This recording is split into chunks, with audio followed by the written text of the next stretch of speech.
I feel like we've not made enough this season of Calvert-Lewin. 12 goals in the Champions League. His goals in all competition is mental. 46 goals in 37 games. The man is on fire. We need him to be good today. It's a double header. It's Chelsea. It's the Champions League Quarterfinal. Let's get into this. How's it going, folks? Welcome back. It's episode number 23 of our Newcastle Let's Play today.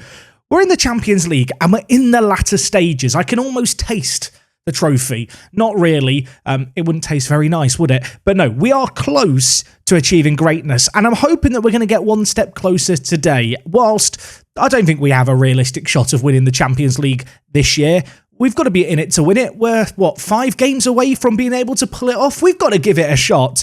And the opposition that we have in Chelsea, at least when it comes to previous meetings, we've been pretty good against Chelsea over the years. I look at this and I view this as a very, very winnable fixture. We have both the first and second leg coming your way today. We are kicking things off with a game at Stamford Bridge, but not before we talk about the one game since you were last here. A game that was played on a Friday night, which meant I could play a full-strength team because we had a reasonable period of rest ahead of the Chelsea game. And in this game, with a full strength side, away against Tottenham, we drew 1-1. Yeah, it was not great, wasn't ideal. Adeyemi got the only goal of the game for us. He had a goal ruled out later on in the game. Unfortunately, didn't mean anything. We ended up taking a share of the spoils. Adeyemi here has been in some good form as of late, a 7.4 rating in his last 5 games, 3 goals, 2 assists. We needed more goals. We needed Calvert-Lewin to show up in that game, but he didn't. And unfortunately, with that draw, Liverpool continued just to pull away into the sunset. At this point now, I feel like our season entirely revolves around the Champions League and the possibility of maybe going far in the FA Cup. We are in the semi-final of that, where we've been drawn against Man City. Yeah, it's not the easiest draw, I will admit that. But in reality, I do view the FA Cup as a bit of a wooden spoon in all of this. My eggs are firmly in the Champions League basket. This is our team for the first game of these quarterfinals. You can see the squad. It's the full-strength team. Livakovic in goal has been sensational this year, has won us some games individually. You can see the average rating in the Champions League of 7.32 is not to be scoffed at. 5 clean sheets in 8 games. Defensively, it's been one of our big traits in the Champions League, has been a great defensive display. Players like Mukiele have been top draw. In Mukiele's case, his contract expires in 2 years. I want to give him a new contract. He's asking for £140,000 a week.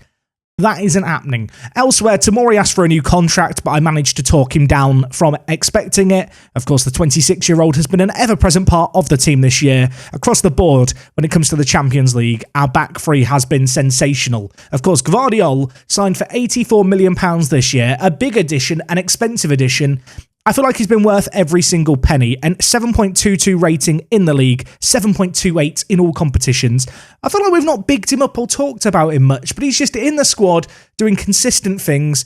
I suppose with centre-backs, the only time you ever really talk about them is if they score a set piece or if they make a calamitous mistake. He hasn't really done much of either, but he's functioned perfectly well for us within our system. Of course, at left-back, a player who's been top draw this year is Luca Digne, who I'm still saying his name correctly. Apparently, it's not said Dingy, but at this point, I might just start calling him the Dingy because I feel like he's a life raft for us. The amount of times where we've been drowning in matches and we hop aboard and he saves us is kind of extreme. 1 goal and 4 assists in the Champions League, an 8.48 rating in the Champions League. I believe it's the highest average rating, so expect him to perform today. At right back, Livramento holds down a spot in the team. There was a period earlier on in the year where I wasn't sure if Livramento was going to be this regular starter in the team. You know, he started a bit slow and Babu had some games. Mukiele played right back, but I've kind of settled on him to be the man to save us. And to be fair, he's been very, very consistent, particularly this second half of the season. He really has elevated his game to new levels. In the midfield, we are going to go with Declan Rice alongside Musiala. Declan Rice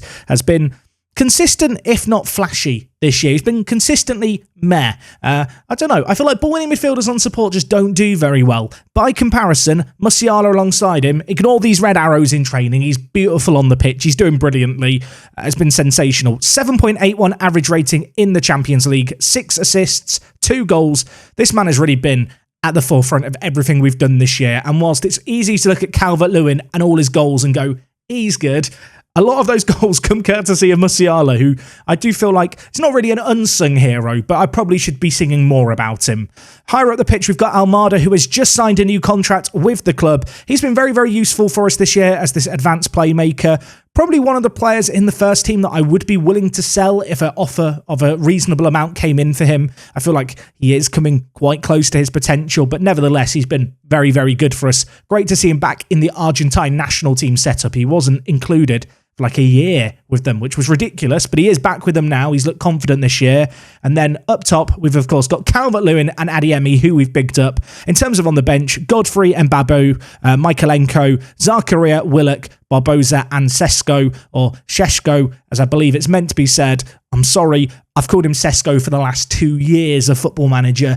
It's too late to change it now. Benjamin, you'll get over it, I promise you. All in all, though, feeling pretty confident going into this one. Chelsea is a team who, as we saw with the previous meetings, we've dealt with pretty well. Of course, we have got to be wary. They have got Lukaku. He has 7 goals in 8 in the Champions League, and he's bloody good. So, yeah, I'm a little bit nervous for what he might be able to pose in terms of threat going forward. Hopefully, our defence are going to be more than up for the task.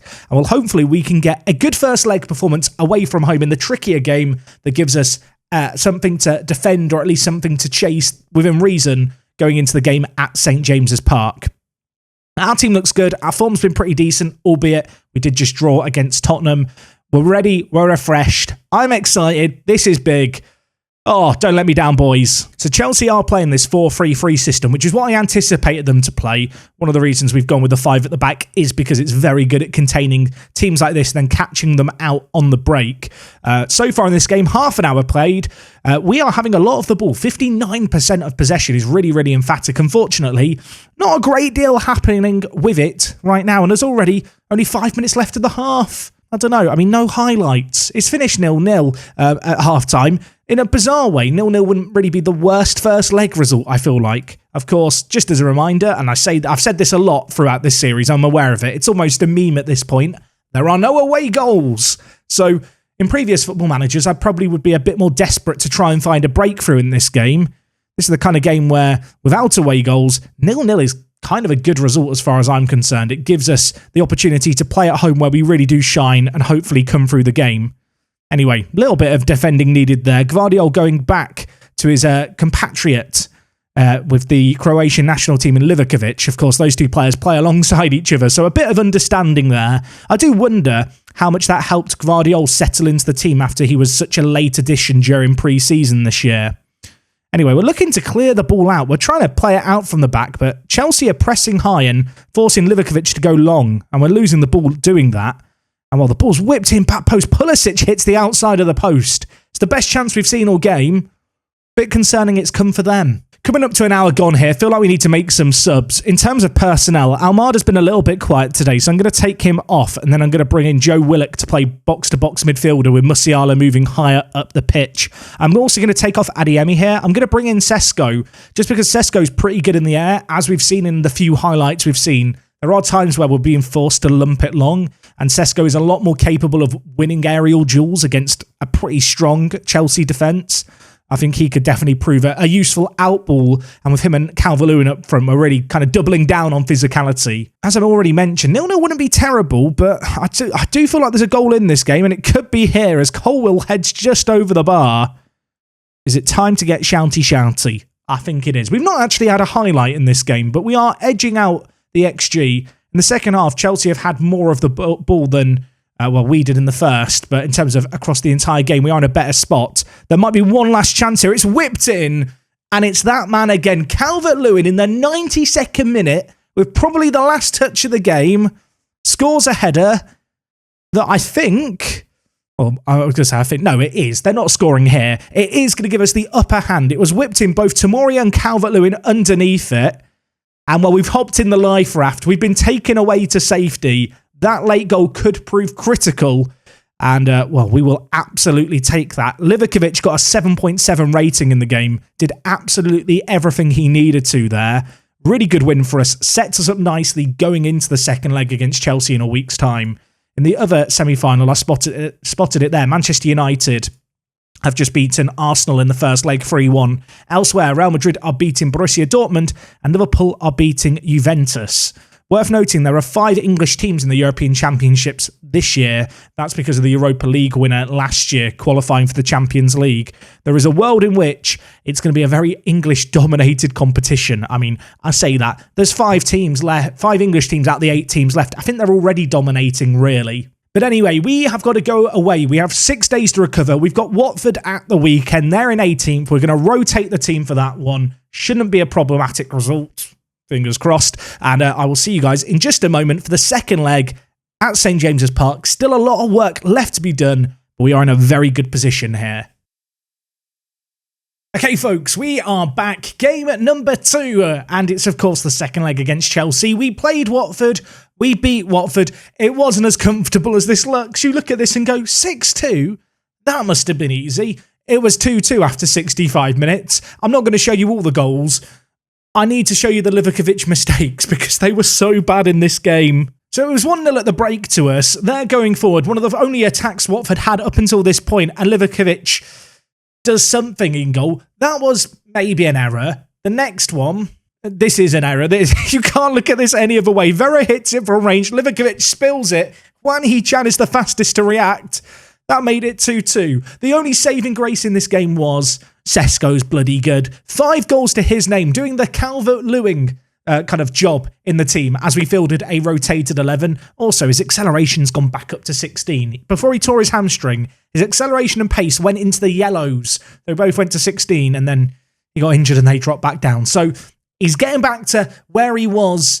We do need to give Benjamin Sesko time because as he showed here, he can kick a football reasonably well. Anyway, when it comes to team news for this game, we are just going in with the exact same 11 that played the previous match. We're going to play the same system. I think for the most part, we shut down Chelsea pretty well. Home and away advantage is a pretty reasonable factor in Football Manager. So if we can play as we did the last game, I'm confident we can see this game through. Certainly, that confidence is bolstered after that last-minute Calvert-Lewin goal. That really did make this game slightly less nerve-wracking, although we can't afford to get complacent here. Chelsea are still a very, very good team. They have a strong squad, but so do we. So I'm confident that with a ready and rested squad, we're going to be able to do the business here. Just looking at the Chelsea squad for this game, a 4-3-3, Havertz and Pulisic on the wings, Mount and Tonali in the middle with Kante in behind. That's a pretty good team, isn't it? So admittedly, the first game today didn't have a load of highlights really until the second half. But the good news is we're going to start off with one here. The bad news is it might be against us. Havertz to Mount, hits it just wide of the post, affording Mason Mount perhaps a little bit much, or too much time and space there to have an effort on goal. But he's missed the target. Now we have a chance. Throw in on this near side. Almada inside to Musiala, who can hit them. Scored a banger against Chelsea earlier on in the year. I'm sure for a moment the Chelsea fans thought history was about to repeat itself. Unfortunately, it's not ended up in the back of the net. And actually, thus far in this game, we've not been very good. Chelsea having all the opportunities, really. But we are the team on the attack right now. Musiala, back to Gvardiol, playing that wide centre-back role, finding space. Musiala, Almada hits it just wide of the post. Statistically, they've been the better team. We are yet to hit the target, but we seem to be growing into this game. With half an hour gone, going to try and demand more from the players. Looks like it just took us a little while to get going. Took us a little while to get into gear. And while we might have a chance here, Calvert-Lewin completely unmarked for the header. Hits the woodwork. Goes out for a goal kick. You would have thought that after the first leg, Chelsea might have learnt their lesson about not marking him. They don't appear to have done. Unfortunately, that header off target, but at the break, it remains 0-0. Chelsea, in the entirety of that second half of the first half, didn't have a single shot. The shout of demand more seems to have galvanised the players. I'm going to tell them I'm happy. We are in a good position here. A goal would certainly ease my nerves. Okay, coming up to an hour played here, I am going to make some changes, potentially bold changes as well. I'm going to bring in Ben Godfrey for Tomori, who's on a booking. Elsewhere, Declan Rice picked up a little bit of a knock, according to my assistant. He might have shaken it off, but he's not having a great game anyway. So I'm going to bring in Zakaria at centre mid, just to try and get some fresh legs into the team. As we make those changes, Gvardiol now picks up a booking, and we have a free kick to deal with here. It's going to be Reece James over it. He hits it, hits the post. Musiala, I don't know why he's passed it back to Livakovic. But Livakovic has got up rather quickly and managed to clear it away from danger. Looks like Livramento's now picked up a knock as well, so we're going to take him off and bring on Mbabu. Of course, if you don't know, Livramento came through the Chelsea Academy before going to Southampton in real life. 10 minutes left here. I don't want to be relying on these corners, but we may well have to. It's Calvert-Lewin yet again, and with 10 minutes left, it's not pretty, it's not sexy. I'd much rather be scoring from open play, but we'll take it, I guess. Calvert-Lewin gets his noggin on it, finds the far corner, really well-directed header, and we've made all our subs. We're 2 goals ahead. It's time now to just time waste a little bit and kill off this game. Across the 2 legs, I think we probably deserve the win. I mean, could we do the exact same goal again? It's going to be put in. Calvert-Lewin heads it. Godfrey should have scored there. I think he was offside anyway. Chelsea's inability to deal with set pieces really has killed them in this game. In the end, really, really good result for us. Bit similar to the first leg in many ways. Looking at their team, they ended the match with Chilwell at centre-back. I guess they rejigged their team around a lot, but I did have a look at their team, and I did question their aerial ability. That was something that I looked to target. It appears to have worked wonders for us. It's 2 goals for Calvert-Lewin. It's 2-0. We are in the Champions League semi-final. I'll be honest, I was expecting to be playing Manchester United after the first leg. Arsenal won the second leg 6-1 to win 7-4 on aggregate. I don't even know what to say about that.